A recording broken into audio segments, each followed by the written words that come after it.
உறுப்பினருடைய ஒட்டுமொத்த கோரிக்கையும் முதல்வரிடம் எடுத்துச் சென்று அவருடைய கருத்துக்களை ஏற்ப முடிவு செய்யப்படும். கர்நாடகத்தில் பரப்புரைக்கு சென்ற தமிழ்நாடு பாஜக தலைவர் அண்ணாமலையின் ஹெலிகாப்டரில் மூட்டை மூட்டையாக பணம் எடுத்துச் சென்றதாக காங்கிரஸ் வேட்பாளர் வினய்குமார் குற்றம் சாட்டியிருக்கிறார்.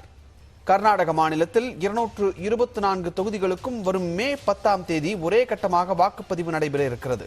இந்த நிலையில் பிரதான கட்சிகளான காங்கிரஸ் மற்றும் பாஜகவில் அதிருப்தியில் இருக்கும் பிரமுகர்கள் பரஸ்பரம் மாற்றுக் கட்சிகளுக்கு தாவி வருகின்றனர். இந்த சூழலில் கர்நாடக அரசியலில் தமிழ்நாடு பாஜக தலைவர் அண்ணாமலை தீவிர கவனம் செலுத்தி வருகிறார். உடுப்பிக்கு அண்மையில் அவர் ஹெலிகாப்டரில் சென்றார். அந்த ஹெலிகாப்டரில் மூட்டை மூட்டையாக பணம் இருந்ததாகவும் அதனை அதிகாரிகள் பரிசோதிக்கவில்லை என்றும் கௌப் தொகுதி காங்கிரஸ் வேட்பாளரான வினய்குமார் சரகே குற்றம் சாட்டியிருக்கிறார். ನನಗೆ ಬಂದಿರುವಂತ ಇನ್ಫಾರ್ಮೇಶನ್ ಪ್ರಕಾರ ಹಣದ ಬಡ್ಡಲು ಬಂದಿದೆ ಅಂತ ಹೇಳಿ ಅದನ್ನು ನಾನು ಜಿಲ್ಲಾಧಿಕಾರಿಗಳ ಗಮನಕ್ಕೆ ತಂದಿದ್ದೇನೆ, ಎಸ್ ಪಿ ಅವರ ಗಮನಕ್ಕೆ ತಂದಿದ್ದೇನೆ. ಜಿಲ್ಲಾಧಿಕಾರಿಗಳ ಮತ್ತು ಎಸ್ ಪಿ ಅವರ ಬಗ್ಗೆ ನಮಗೆ ಭರವಸೆ ಇದೆ. ಅಂಥದ್ದು ರವಾನೆ ಆಗುವಂಥ ಅವಕಾಶ ಇದ್ದರೆ ಅದನ್ನು ಕೂಡಲೇ ಸೀಸ್ ಮಾಡುವಂಥ ವ್ಯವಸ್ಥೆ ಮಾಡಬೇಕು. குற்றச்சாட்டை மறுத்துள்ள தமிழ்நாடு பாஜக தலைவர் அண்ணாமலை மூத்த காங்கிரஸ் நிர்வாகியான வினய்குமார் அதிருப்தியில் பேசுவதாக கூறியிருக்கிறார். ಸರಕೆ ಸಾಹೇಬ್ರವರು ಒಂದು ಡೆಸ್ಪರೇಷನ್ ಅಲ್ಲಿ ಮಾತಾಡ್ತಾರೆ. ಅವರು ಒಂದು ಒಳ್ಳೆ ಮಿತ್ರರೇ, ಡೆಸ್ಪರೇಷನ್ ಅಲ್ಲಿ ಮಾತಾಡ್ತಾರೆ. ಸೊ ಅವರು ಮಾತಾಡುವಾಗಲೇ ಗೊತ್ತಾಯಿತು ಸುರೇಶ್ ಶೆಟ್ಟಿ ಅವರು ಗೆದ್ಕೊಂಡು ಬರ್ತಾರೆ. புகார் குறித்து தகவல் அறிந்து வந்த தேர்தல் ஆணைய அதிகாரிகள் அண்ணாமலை வந்த ஹெலிகாப்டரை தற்போது முழுவதுமாக சோதனை செய்துள்ளனர்.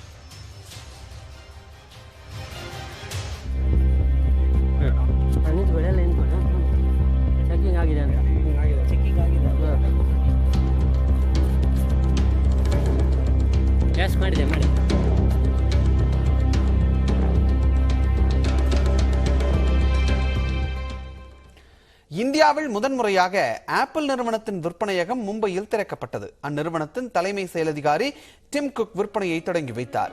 ஆப்பிள் நிறுவனம் இந்தியாவில் விற்பனையை தொடங்கி 25 ஆண்டுகள் நிறைவடைந்ததை கொண்டாடும் வகையில் மும்பையில் அதிகாரப்பூர்வ நேரடி விற்பனையகம் திறக்கப்பட்டது. பாந்த்ரா குர்லா வளாகத்தில் ஆப்பிள் பிகேசி என்ற பெயரில் அமைந்துள்ள விற்பனையகத்தில் கதவை டிம் குக் திறந்து வைத்து வாடிக்கையாளர்களை வரவேற்றார். இதனால் அங்கு குழுமியிருந்த அனைவரும் கரவொலி எழுப்பி உற்சாகமடைந்தனர்.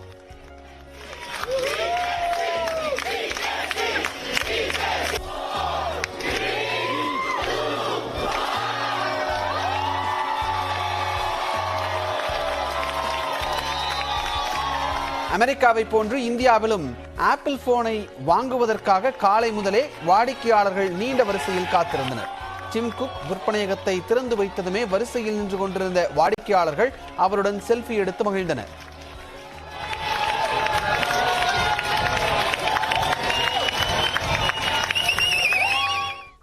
ஐபிஎல் போட்டிக்கான ஆன்லைன் டிக்கெட் பதுக்கல் புகார் தொடர்பாக சிஎஸ்கே அணியின் தலைமை நிர்வாக அதிகாரி விளக்கமளிக்க மறுத்திருக்கிறார். சென்னை சேப்பாக்கம் மைதானத்தில் நடைபெறும் ஐபிஎல் போட்டிகளுக்காக 1500 ரூபாய் டிக்கெட் கவுண்டரில் விற்பனை செய்யப்படுகிறது. 2000 ரூபாய் முதல் 5000 ரூபாய் வரையிலான டிக்கெட்டுகள் ஆன்லைனில் விற்பனை செய்யப்படுகின்றன. இந்நிலையில் சென்னை ஹைதராபாத் அணிகள் மோதும் போட்டி வரும் 21ஆம் தேதி சேப்பாக்கம் மைதானத்தில் நடைபெற உள்ளது. இதற்கான நேரடி மற்றும் ஆன்லைன் டிக்கெட் விற்பனை இன்று காலை தொடங்கியது. ஆனால் தொடங்கிய 10 நிமிடங்களிலேயே ஆன்லைன் டிக்கெட் விற்பனை முடிந்துவிட்டதாக காட்டியதால் ரசிகர்கள் ஏமாற்றமடைந்தனர். சிஎஸ்கே நிர்வாகமே டிக்கெட்டுகளை பதுக்குவதாகவும் ஆன்லைன் டிக்கெட்டுகள் கள்ளச்சந்தையில் விற்பனை செய்யப்படுவதாகவும் ரசிகர்கள் குற்றம் சாட்டினர். இதேபோல் கவுண்டரிலும் முறையாக டிக்கெட்டுகள் வழங்கப்படவில்லை என்று கூறப்படுகிறது. இப்ப இத்தனை பேர் போயிட்டு இருக்காங்களே, 200 பேருக்கு மேல ஒருத்தர் கூட இங்க டிக்கெட் வாங்கியிருக்க சான்ஸே கிடையாது. ஒருத்தர் கூட வாங்கியிருக்க மாட்டாங்க. எதுவுமே ஆன்லைன்லயே கிடைக்கல சார். ஆன்லைன்ல ஓபன் பண்ணாலே என்ன சொல்றாங்க, ஃபுல்லா ஒயிட்டா வந்துருது. அப்ப ஒயிட்டா இருக்கிறதுக்கு நாங்க எதுக்கு இது பண்றது? அப்ப லைன்ல வந்து எடுத்தாலும் என்ன பண்றாங்க, லைன்ல நிக்கிறதுக்கு அந்த சைட்ல வாங்கி எடுத்துட்டு போயிடுறாங்க. அப்ப நாங்க வேஸ்ட் தான் எடுக்கிறதே டிக்கெட்டுக்கு. அப்ப நீங்க வந்து டிக்கெட் இருக்குன்னு சொல்லக்கூடாது. அப்ப மேட்சுக்கே நாங்க வராமே நாங்க டிவிலேயே பார்த்துட்டு போயிடுமே. இது தொடர்பாக நியூஸ் 18 தொலைக்காட்சி செய்தியாளர் சிஎஸ்கே தலைமை நிர்வாக அதிகாரி காசி விஸ்வநாதனை தொடர்பு கொண்டபோது அவர் ஆன்லைன் டிக்கெட் பதுக்கல் தொடர்பாக விளக்கமளிக்க மறுத்துவிட்டார். நாகையில் பாசன வாய்க்காலில் உள்ள ஷட்டர்கள் மதகுகள் உருக்குலைந்து கிடப்பதை சரி செய்ய எந்த நடவடிக்கையும் எடுக்கப்படாததால் விவசாயிகள் வேதனையில் இருக்கிறார்கள். குறுவை சாகுபடிக்கு முன்கூட்டியே தண்ணீர் திறக்கப்பட்டால் பாசன நீர் கடலில் வீணாக கலப்பதை தடுக்க கோடை காலத்திலேயே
எனக்கு பின்னாடி பாருங்க, நீரோலிங்கள் பெரும்பாலான நீரோலிங்கிகளும் சட்டரசு எதுவுமே செயல்படாமல் இருக்குது. எவ்வளவு தண்ணி வந்தாலும் முறை வச்சு பாசனம்னு சொல்லுவாங்க, அந்த தண்ணி பூரா கடலுக்கு தான் போகும். மண்ணாலான வேலைகள் நடைபெற முன்னுரிமை கொடுக்குறாங்க ஒழிஞ்சு இந்த நீரோலிங்கிகள் எல்லாமே சரியில்லாமல் தான் இருக்குது. இது நாம் கிட்டத்தட்ட ரொம்ப காலமாகவே இது குறித்து சொல்லிக்கிட்டு தான் இருக்கோம். திட்ட மதிப்பீடு கொடுத்துருக்கான்னு சொல்கிறாங்க, அரசுகிட்ட நிதி இல்லைங்கிறாங்க. இதேபோல கீழ்வேலூர், வேதாரண்யம், திருமருகல், திட்டச்சேரி உள்ளிட்ட பகுதிகளிலும் ஆறுகள், வாய்க்கால்களில் சிதிலமடைந்து கிடக்கும் ஷட்டர்கள், மதகுகளை சீரமைக்க வேண்டுமென்று விவசாயிகள் கோரிக்கை விடுத்துள்ளனர். அதுவும் தற்போது கோடை காலத்திலேயே சீரமைப்பு பணிகளை தொடங்கி முடிக்க வேண்டும் என்றும் வலியுறுத்தியுள்ளனர். மாவட்ட நிர்வாகம் தலையிட்டு பொதுப்பணித்துறை, நீர்ப்பாசன பிரிவு அதிகாரிகளுக்கு உரிய உத்தரவுகளை வழங்க வேண்டும் என்று எதிர்பார்க்கின்றனர்.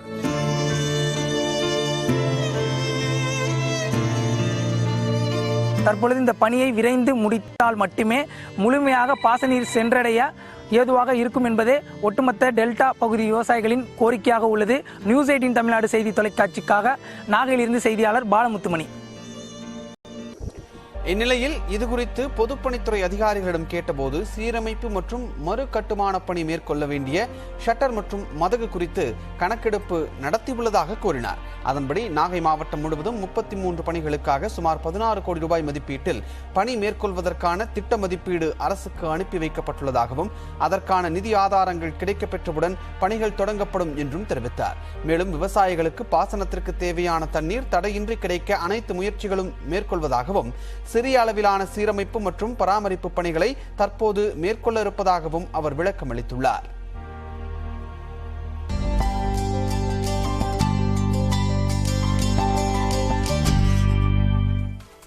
தொடர்ந்து நம்ம ஊர் செய்திகள் சிலவற்றை பார்க்கலாம்.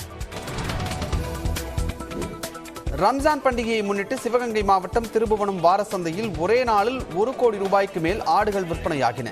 திருபுவனம் செவ்வாய் சந்தைக்கு ராமநாதபுரம், தேனி, திண்டுக்கல், விருதுநகர், மதுரை உள்ளிட்ட பல்வேறு மாவட்டங்களை சேர்ந்த கால்நடை வளர்ப்போர் ஆடு, கோழிகளை விற்பனைக்கு கொண்டு வந்தனர்.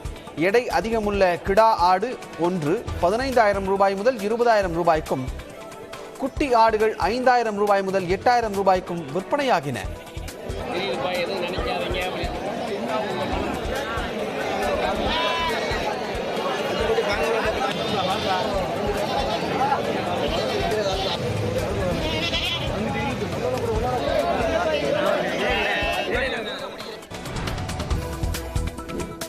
நாகை மாவட்டம் நாகூர் பட்டணச்சேரி கடற்கரையில் சிபிசிஎல் நிறுவனம் பதித்துள்ள கச்சா எண்ணெய் குழாயை அகற்றும் பணி தொடங்கியது. கடந்த மார்ச் 2ஆம் தேதி கச்சா எண்ணெய் குழாயில் உடைப்பு ஏற்பட்டு எண்ணெய் கசிந்து கடலில் கலந்தது. இந்த நிலையில் வருவாய்த்துறையினர் உத்தரவின் பேரில் ராட்சத குழாயை பொக்லைன் இயந்திரம் மூலம் அகற்றும் பணியை சிபிசிஎல் தொழிலாளர்கள் தொடங்கினர். இதனால் நாகூர் பட்டணச்சேரி மீனவ கிராம மக்கள் மகிழ்ச்சியடைந்துள்ளனர்.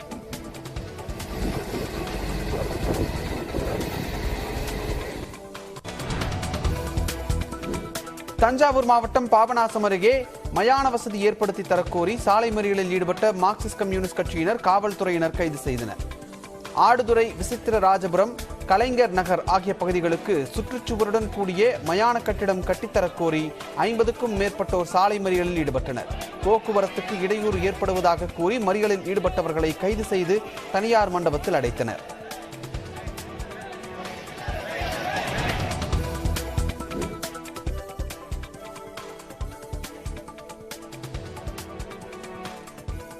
வழக்கறிஞர்கள் பாதுகாப்பு சட்டத்தை உறுதி செய்ய சட்டப்பேரவையில் தீர்மானம் நிறைவேற்ற கோரி திருப்பூரில் வழக்கறிஞர்கள் உண்ணாவிரத போராட்டத்தில் ஈடுபட்டனர். மாநகராட்சி அலுவலகம் எதிரே நடைபெற்ற போராட்டத்தில் 50க்கும் மேற்பட்ட வழக்கறிஞர்கள் கலந்து கொண்டனர். தமிழகத்தில் தாக்கப்படுவதாகவும் சூழ்நிலை இருப்பதாகவும் அவர்கள் குற்றம் சாட்டினர்.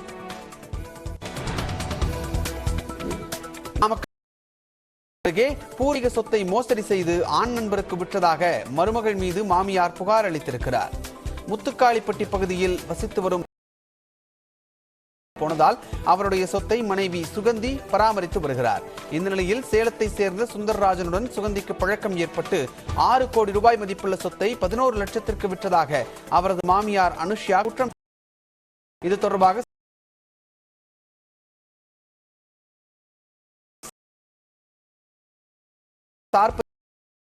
இடம்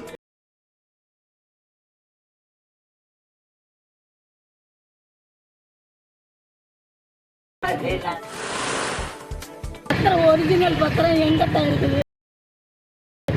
பத்திரம் எப்படி ரெடி பண்ணாங்களோ தெரியல. தங்களுக்கு பண்ணாங்க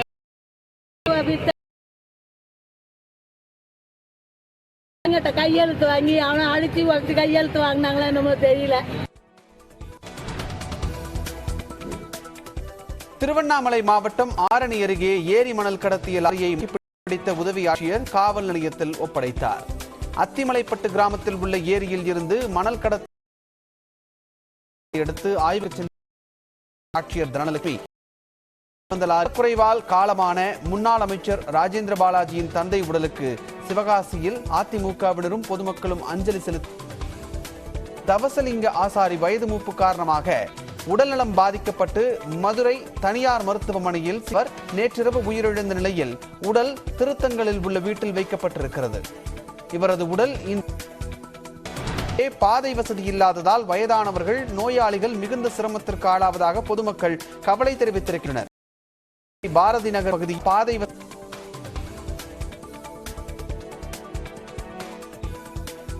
ரோடு வசதிட்டு போய் ஒரு வண்டி கூட்டிட்டு போய் பேர பிள்ளைக்கு ஆசையா இருந்தா நாங்க ஃபர்ஸ்ட் டெலிவரி. இப்ப பேர பிள்ளை இழந்துட்டு ரோடு வசதி இல்லாம எல்லாம் கண்ணீராங்க.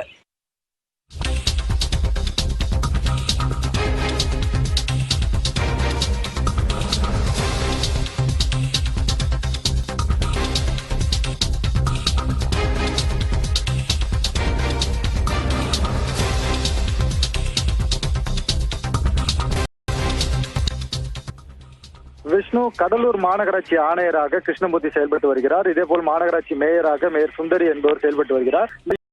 கடலூர் வீடு உரிமத்திற்கு மேயர் PA ரகோத்தமன் அனுப்பியதாக கூறப்படுகிறது. அதனைத் தொடர்ந்து அந்த தனியார் கட்டிட நிறுவனத்தின் உரிமையாளர் ஆறுமுகம் திட்ட அனுமதிக்காக தொடர்ந்து லஞ்ச ஒழிப்பு போலீசார் ADSP தேவநாதன் தலைமையிலான போலீசார் தற்போது மேயரின் PA ரகோத்தமனை தற்போது கைது செய்தார்.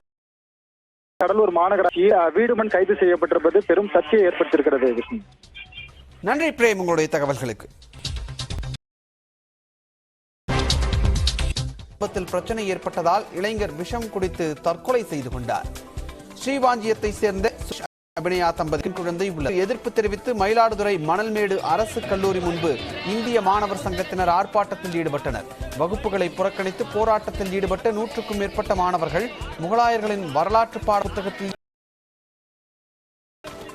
எதிராக